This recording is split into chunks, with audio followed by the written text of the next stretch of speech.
আমরা সবাই যে অধিকারটা চেয়েছি, আমরা যে অধিকারটা হারিয়েছিলাম সেটা হলো ভোট দেওয়ার অধিকার, কথা বলার অধিকার। যে বৈষম্যটা ছিল সেটা শুধু রাজনৈতিক কিংবা অর্থনৈতিক বৈষম্যই ছিল না, সংস্কৃতির একটা অনেক বড় বৈষম্য ছিল। বাংলাদেশ প্রতিদিনের আজকের এই অনুষ্ঠানের দর্শক এবং চলচ্চিত্র শিল্প, যেখানে আমার সবচেয়ে বড় পরিচিতি, রাজনৈতিক সংস্কৃতির অঙ্গনেও আছে, এবং এটা হলো আমাদের ভাষা, যে কথাটা আপনি বললেন অধিকার আদায়ের বিষয়। তো 52 সালে সেই ভাষার অধিকার, যেটা সেই আন্দোলনের মাস, সুতরাং এই অধিকার আদায়ে যারা শহীদ হয়েছেন তাদের আত্মার মাগফিরাত কামনা করছি।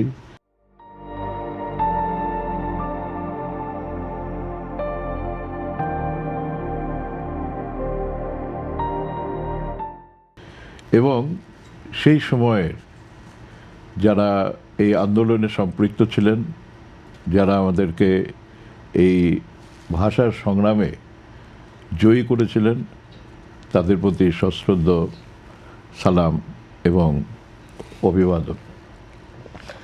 দেখেন, যে কোনো অধিকার, যে কোনো বিষয়, যেটা আপনি বললেন, 52 থেকে 69, পরবর্তীতে মুক্তিযুদ্ধ,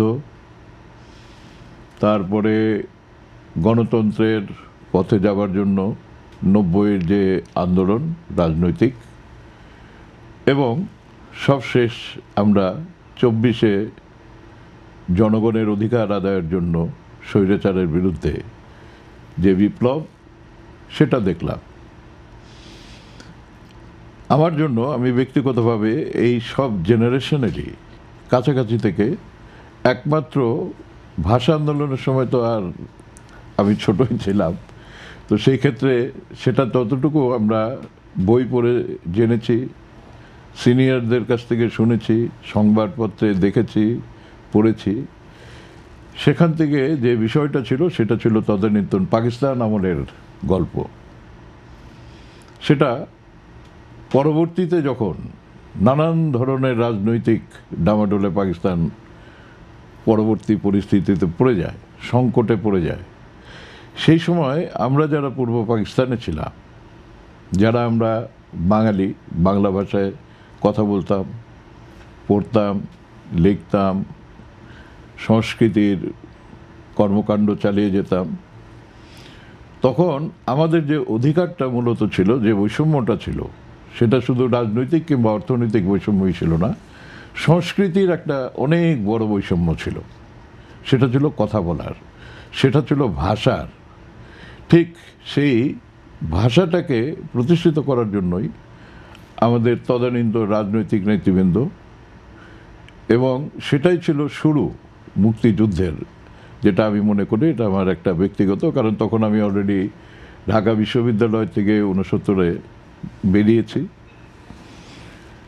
তার আগের যে পর্যায়টা ছিল তখন সেটা মূলত ভাষা থেকেই শুরু হয়েছিল, পরবর্তীতে সেটা রাজনৈতিক আন্দোলন হয়, এবং এই বৈষম্যের কারণেই আমরা শেষ পর্যন্ত মুক্তিযুদ্ধের দিকে ধাবিত হই। এবং মুক্তিযুদ্ধ চলাকালীন সময়ে যখন আমাদের রাজনৈতিক নীতি, যারা নেতৃবৃন্দ ছিল, তারা দিকভ্রান্ত ছিলেন এক সময়। পরবর্তীতে আমাদের শহীদ রাষ্ট্রপতি জিয়াউর রহমান, যিনি তখন মেজর জিয়া, তিনি এই মুক্তিযুদ্ধের ঘোষণা দেন, এবং পরবর্তীতে মুক্তিযুদ্ধ শুরু হয় এবং সেটা চলতে থাকে।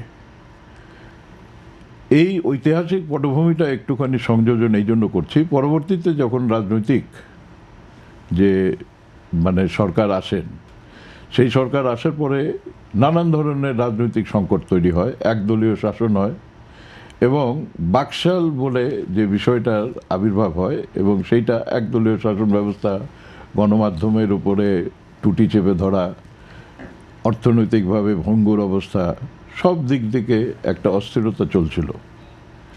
সেই বিষয়টার উপরে একটা দুঃখজনক ঘটনা ঘটে যায় 15ই আগস্ট 1975। পরবর্তীতে আমরা আবার যখন দেশ সংকটে পড়ে, 7ই নভেম্বর আমরা সিপাহী জনতার যে বিপ্লবটা হয়, সেটাও ছিল কিন্তু অধিকার আদায়ের একটা বিপ্লব। যখন রাজনৈতিক নেতৃবৃন্দের কাছে আমরা কোনো রকমভাবে আস্থা খুঁজে পাচ্ছি না, তখন ওই সংকটের সময় আবার ওই মুক্তিযুদ্ধের ঘোষক শহীদ রাষ্ট্রপতি জিয়াউর রহমানকে এই জনতা, তারপরে সেনাবাহিনী, তখনকার যে বিপ্লবের যারা ছিলেন, সবাই তাকে এই রাষ্ট্রটা নতুন করে সাজানোর জন্য তার উপরে দায়িত্ব অর্পণ করেন। সেখান থেকে আবার অনেক, এই দেশটা সবসময়ই এই রাজনৈতিকভাবে সংকটের মধ্যে পড়তে থাকে। এরপরে আবার দুঃখজনক ঘটনা ঘটে, আমরা শহীদ রাষ্ট্রপতি জিয়াউর রহমানকে হারাই। এবং একজন প্রশ্ন ছিল যে এই যে এত কিছু হয়েছে, এগুলো কি কেবল স্মৃতিচারণে সীমাবদ্ধ, নাকি এগুলো আসলে আমাদের রাজনৈতিক সংস্কৃতিতে কোনো প্রকার পরিবর্তন এনেছে? এগুলো ঘটনা যা ঘটেছে আমরা তো কিন্তু সবাই জানি, কিন্তু এই ঘটনায় কি আসলে স্মৃতিচারণেই কি সীমাবদ্ধ রয়ে গেছে? না না না না, স্মৃতিচারণ না। আপনি যে কোনো রকম পরিস্থিতি যখন তৈরি হবে, ধরেন আমরা যে এখন আলোচনা করছি, এটার তো একটা হোমওয়ার্ক হয়, একটা স্ক্রিপ্ট করেছেন, কিংবা এখানে সমস্ত কিছু আমরা সবাই মিলে একটা আলোচনার জন্য এখানে আমরা উপস্থিত হয়েছি। ঠিক তেমনিভাবেই এই দেশটার 52 থেকে শুরু করে, যে কথাটা আপনি শুরুতে বললেন, 52, তারপরে 69, তারপরে আমাদের মুক্তিযুদ্ধ, পরবর্তীতে 90, 24 ইত্যাদি যেটা বললেন, এটা হলো আজকের এই যে রাজনৈতিক সংস্কৃতি, এই জায়গায় পৌঁছানোর জন্যই কিন্তু সে সমস্ত জিনিসগুলো ছিল একটা হোমওয়ার্কের মতো কার্যক্রম চলে আসছিল। যখনই আপনি কোনো সংকটে পড়বেন, যখনই আপনার কোনো সমস্যা হবে, তখনই তো সেই সংকট থেকে উত্তরণের জন্য একটা সিচুয়েশন ক্রিয়েট করতে হবে। আপনার যদি রোগ হয়, আপনি ডাক্তারের কাছে যাবেন, ডাক্তার আপনাকে সেই রোগটা নির্ণয় করবে এবং আপনাকে সেখান থেকে সুস্থ করে তুলবে। রাজনৈতিক নেতৃবৃন্দের কাজ হচ্ছে রাষ্ট্র এবং জনগণ যখন যে কোনো সংকটে পড়বে, অসুস্থ হবে, যে কোনো সিচুয়েশন হবে, সেই সিচুয়েশন থেকে উত্তরণ ঘটানোর দায় দায়িত্ব তাদের। কিন্তু আমরা যেটা দেখতে পাচ্ছি যে সেই সংকট, সেই সমস্যাগুলোকে উত্তরণের জন্য তারা সবসময়ই ব্যর্থ হচ্ছে, কিংবা জনগণ খুশি হতে পারছে না তাদের কর্মকাণ্ডে, সেই জন্য সংকট তৈরি হচ্ছে। এবং সেই সংকট তৈরি হওয়ার সাথে সাথে একটা নতুন দিক নির্দেশনা, একটা নতুন পরিস্থিতি, একটা নতুন রাজনৈতিক একটা বিষয় মানুষের সামনে, জনগণের সামনে, জাতির সামনে উপস্থাপিত হচ্ছে। সেই জন্য বলছি যে রাজনৈতিক সংস্কৃতির আমি এটা প্রেক্ষাপটটা আমি বললাম আর কি। আচ্ছা জি, গতকালকে নতুন সরকারের পথচলা শুরু হয়েছে, তারা আনুষ্ঠানিকভাবে গতকাল থেকে কার্যক্রম শুরু করেছে। নতুন সরকারের ক্ষমতা গ্রহণ কি সত্যিকার অর্থে রাজনৈতিক আচরণে পরিবর্তনের সূচনা করবে বলে আপনি মনে করছেন? দেখেন, এটা তো আমরা দীর্ঘ বাংলাদেশ জাতীয়তাবাদী দল বিএনপি যে স্বৈরাচারের বিরুদ্ধে আন্দোলন, সংগ্রাম এবং যেভাবে দেশ এবং জাতি নির্যাতিত হয়েছে, বিশেষ করে আমি মনে করি যে আমাদের দল বিএনপি এবং তার যারা নেতৃবৃন্দ ছিলেন, যারা তাদের কর্মী ছিলেন, এমনকি আপনি যদি আমাদের যিনি নেতৃত্ব দিয়েছেন সেই নেতার পরিবার পরিজনের উপরে যে নির্যাতন হয়েছে, আমি বলতে চাচ্ছি যে দেশনেত্রী বেগম খালেদা জিয়ার উপরে, সেখানে যে নির্যাতন সহ্য হয়েছে, পরবর্তীতে এখন আমাদের বর্তমান চেয়ারম্যান এবং প্রধানমন্ত্রী জনাব তারেক রহমান, তার উপরে যে নির্যাতন হয়েছে এবং তিনি দেশ ত্যাগ করতে বাধ্য হয়েছিল, এই পরিস্থিতির ভিতর দিয়ে উনি এই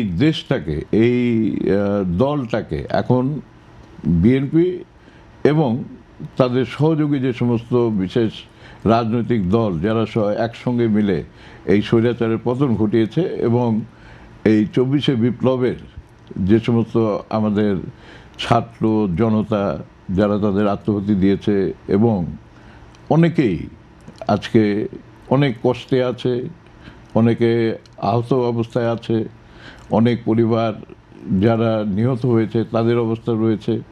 তো সেখান থেকে আমরা সবাই যে অধিকারটা চেয়েছি, আমরা যে অধিকারটা হারিয়েছিলাম, সেটা হলো ভোট দেওয়ার অধিকার, কথা বলার অধিকার, সত্যকে সত্য বলার অধিকার, অন্যায়ের বিরুদ্ধে প্রতিবাদ করা, প্রতিরোধ করা, গণমাধ্যম কিংবা মেধাবী যে তাকে তার অবস্থানটাকে তৈরি করে দেওয়ার জন্য যে ব্যবস্থা করা, তো সব কিছুর শেষ আমরা 12ই ফেব্রুয়ারির নির্বাচনে